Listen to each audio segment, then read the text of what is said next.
Last part में हमने देखा था कि मैक्स मिल्की वे गैलेक्सी को बचाने के लिए रोंग जुन से फाइट कर रहा था, लेकिन बहुत कोशिश के बाद भी वो उससे हार जाता है। तो बबाता मैक्स को कहती है कि अब मिल्की वे गैलेक्सी को बचाने का मैक्स के पास बस एक ही चांस बचा है, जिसके लिए उसे नेक्स्ट राउंड में जीतना ही होगा। पर उस राउंड में जीतने के लिए मैक्स को ट्रेनिंग करनी होगी, जो बबाता का मास्टर का स्टूडेंट उसे कराएगा, जिसका नाम जियो जिया था। इसके बाद बबाता जियो जिया का वर्चुअल यूनिवर्स में क्लोन बनाने लगी थी। अब आगे तो इस पार्ट की शुरुआत में बबाता मैक्स से कहती है कि जियो जिया का क्लोन तुम्हारे लेवल पर ही होगा और अगर तुम एक बार इससे जीत गए तो तुम काफी इम्प्रूवमेंट कर लोगे। उसी वक्त जियो जिया का क्लोन जिंदा हो जाता है, जिससे बचने के लिए मैक्स अपने आगे हेवनली शील्ड बना लेता है। तभी बबाता जियो जिया के पास जाकर उससे कहती है कि हमें मिले हुए बहुत समय हो गया। इस पे जियो जिया उसे प्यार से कहता है कि हाँ तुम सही कह रही हो। ये सुन के मैक्स समझ जाता है कि जियो जिया कोई संकी नहीं बल्कि एक अच्छा इंसान है। इसके बाद बबाता जियो जिया को मैक्स की ट्रेनिंग के बारे में सब कुछ समझा देती है। तो जियो जिया मैक्स से कहता है कि चलो फाइट करके देखते हैं, अगर तुम मेरे सामने 2 मिनट भी टिक गए तो मैं हार मान लूंगा। ये सुन के मैक्स तैयार हो जाता है। तभी जियो जिया उसे जोर से मुक्का मार के पीछे कर देता है और लात मार के दूर फेंक देता है। ये देखकर मैक्स अपना गॉडली आर्मामेंट बाहर निकाल लेता है, लेकिन उसका जियो जिया पर कोई असर नहीं होता। तो ये देखकर मैक्स जियो जिया को थकाने के लिए इधर उधर भागने लगता है, लेकिन जियो जिया मैक्स को बड़े आराम से पकड़कर जमीन पर देकर मारता है और फिर उससे कहता है कि कोई भी डिफेंडर एक अटैकर से ज्यादा तेज नहीं हो सकता, इसलिए तुम्हें लड़ने के लिए भागने के अलावा किसी और टेक्निक का इस्तेमाल करना होगा। ये सुन के मैक्स अपने गॉडली आर्मामेंट की सारी नीडल्स को एक करते हुए खड़ा होते हुए कहता है कि चलो एक बार फिर से फाइट करके देखते हैं कि कौन जीतता है। अब ऐसे ही ट्रेनिंग करते करते 3 साल बीत जाते हैं, जहां मैक्स का नेक्स्ट राउंड भी स्टार्ट हो गया था, जिसमें मैक्स आराम से अपने अपोनेंट्स को मार रहा था। साथ ही मैक्स अब जियो जिया के सामने भी काफी अच्छा परफॉर्म कर रहा था। अब मैक्स का अगला मैच नाबिनी के साथ होने वाला था, जहां मैच स्टार्ट होते ही नाबिनी मैक्स से कहता है कि मैंने 3 साल तक लगातार प्रैक्टिस करी है, आज मैं दिखाऊंगा कि एक जीनियस और एक ऑर्डिनरी ह्यूमन में क्या डिफरेंस होता है। ये सुन के मैक्स मुस्कुराने लगता है।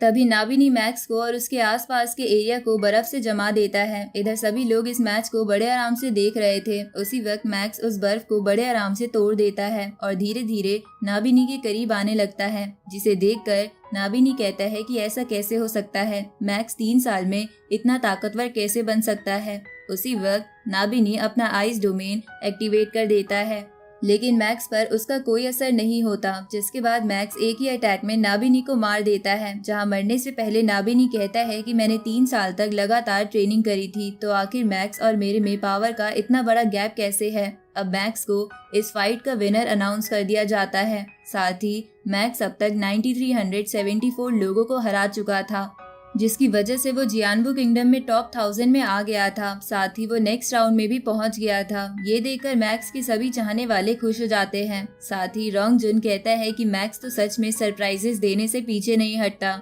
इधर 9 प्रिंसेस को भी बहुत गुस्सा आ रहा था। साथ ही वो बोल रही थी कि मैक्स एक आम सा ह्यूमन होने के बावजूद भी नाबिनी को कैसे हरा सकता है, ये तो बिल्कुल इम्पॉसिबल है। इस पे उसका ग्रैंडपा उससे कहता है कि तुम्हें अपने इमोशंस पर कंट्रोल करना होगा, क्योंकि मैक्स सच में ये फाइट जीता है, क्योंकि वो सच में एक जीनियस है। आगे मैक्स अर्थ पर आ जाता है, जहाँ मैक्स की फैमिली और उसके सारे वॉरियर दोस्त उसके नेक्स्ट राउंड में जाने की खुशी में पार्टी कर रहे थे। तभी मैक्स को 9 प्रिंसेस के दादा का कॉल आता है, जिसकी वजह से पार्टी में आए सभी लोग शांत हो जाते हैं। जिसके बाद मैक्स उस ग्रैंडपा का कॉल उठाता है, जो मैक्स से कहता है कि मैं बस यहाँ तुम्हें हाईलोंगशाइन किंगडम के एम्परर का ऑर्डर बताने आया हूँ। इसके बाद वो मैक्स से कहता है कि क्योंकि तुमने ये राउंड क्लियर कर लिया और तुम जियानबू किंगडम में टॉप 1000 में आ गए हो, इसलिए मिल्की वे गैलेक्सी तुम्हारे नाम कर दी गई है, इसलिए अब मिल्की वे गैलेक्सी के मालिक तुम हो। अब ये बोल के वो ग्रैंडपा कॉल कट कर देता है, जिसके बाद सभी लोग बहुत ही खुश हो जाते हैं। साथ ही मैक्स का साला तो ये सोच सोच कर पागल हो रहा था कि उसका जीजा एक गैलेक्सी का मालिक बन गया है, इसलिए अर्थ पर अब वो राज करेगा। इधर उसकी हरकतें देखकर मैक्स की वाइफ उसे गुस्से में घूरने लगती है, जिसके कारण वो चुप हो जाता है। अब मैक्स के बच्चे गाना गाने लगते हैं जिसे बाकी सब एंजॉय करने लगते हैं, लेकिन मैक्स साइड में बबाता के पास आके बैठता है जो मैक्स को बता रही थी कि तुम सच में मिल्की वे गैलेक्सी के मालिक बन गए हो। वो ग्रैंडपा एम्परर का नाम लेकर तुमसे झूठ नहीं बोल सकता। साथ ही ये न्यूज पूरे हाइलंगशाइन किंगडम में फैला दी गई है। तभी जियांग और मेंग यू वहां आते हैं और मैक्स को मिल्की वे गैलेक्सी का मालिक बनने के लिए कॉन्ग्रेचुलेट करते हैं, तो मैक्स उन्हें थैंक्स बोलता है। तभी जियांग मैक्स से कहता है कि ये गैलेक्सी को मैनेज करना किसी ट्रेनिंग से कम नहीं होता, इसलिए अगर तुम्हें किसी भी चीज की जरूरत हो तो मेंग यू को बता देना। अब ये बोल के वो दोनों वहां से चले जाते हैं। अब उनके जाने के बाद मैक्स थोड़ा स्ट्रेस में पड़ जाता है कि अब उसे गैलेक्सी भी मैनेज करनी होगी। तभी दोनों मास्टर उसे कहते हैं कि तुम्हें फिलहाल पार्टी एंजॉय करनी चाहिए और अपने बच्चों के साथ थोड़ा समय बिताना चाहिए। गैलेक्सी को मैनेज करना तुम धीरे धीरे सीख जाओगे। ये सुन के मैक्स इसके लिए मान जाता है।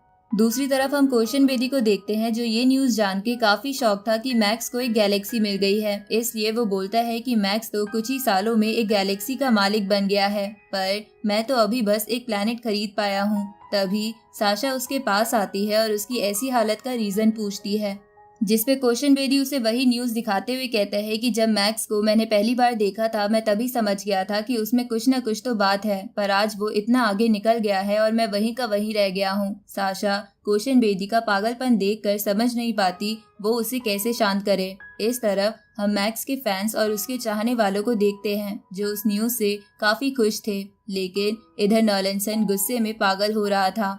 दूसरी तरफ अर्थ पर सभी कंट्रीज के लीडर्स ये न्यूज सुनने के बाद कहते हैं कि मैक्स ने हमारी अर्थ का नाम काफी रोशन कर दिया है। इस तरफ मास्टर होंग जी क्विंग को बताते हैं कि वो अब जियांग के बॉस के साथ ट्रेनिंग करने जाने वाले हैं, क्योंकि अब मैक्स मिल्की वे गैलेक्सी का मालिक बन चुका है। इसलिए अब मुझे अर्थ की ज्यादा चिंता करने की जरूरत नहीं है। ये सुन के जी क्विंग उससे कहती है कि मैं तुम्हें काफी मिस करूंगी, साथ ही मैं तुम्हारे उस ताकतवर रूप को देखने के लिए काफी बेताब रहूंगी। अब अगले दिन मास्टर होंग दोनों मास्टर्स के साथ अर्थ के ट्रेनिंग सेंटर में घूमने लगते हैं, जहां दूर से सभी कैंडिडेट्स उनके साथ पिक्चर्स ले रहे थे।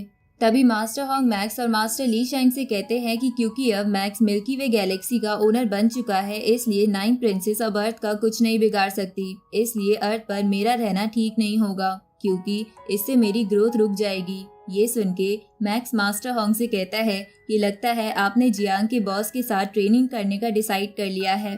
इस पे मास्टर होंग हाँ करते हैं, तो मैक्स और मास्टर ली शैंग मास्टर होंग से कहते हैं कि हम आपके डिसीजन को सपोर्ट करते हैं। अगले दिन मास्टर होंग उस बॉस के पास जाने वाले थे जहां उन्हें बाय बोलने के लिए सभी कंट्रीज के लीडर मैक्स, मास्टर ली शैंग और मास्टर होंग के तीनों गार्ड्स आते हैं।